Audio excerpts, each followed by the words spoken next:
Paano mag-cash in sa iLevelUp? Una, ang pipindutin nyo is itong cash in sa wallet. Pagkapindot nyo, ilagay nyo lang yung cash in amount dito.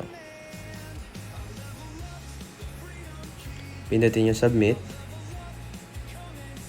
Pagka-submit, makikita nyo dyan yung top-up amount na nilagay nyo at important reminders. Pagka-scroll down, makikita nyo dyan yung mga designated bank natin. Meron tayong credit card, deposit, using BPI Bizco, other bank, GoTime, at GCash.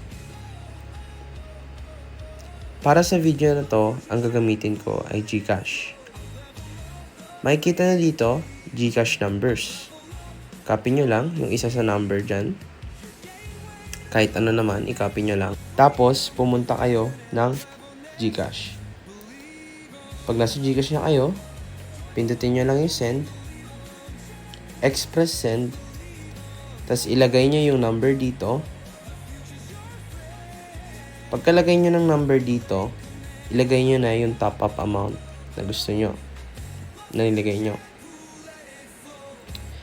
Pagka-send nyo neto ng pera, isi-screenshot nyo yung resibo. Pagka-screenshot nyo na resibo, balik kayo sa iLevelUp o sa website natin. Tapos, pindutin nyo tong upload deposit receipt. Pagka-pindot nyo dyan, makikita nyo tong choose file. Pindutin nyo. Pagka-pindot nyo, isend nyo yung screenshot. Pagka-send ng screenshot, ilagay nyo lang yung submit.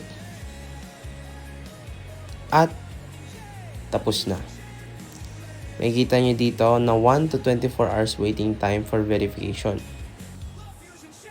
So, ayun lang kung paano mag-cash in sa iLevelUp.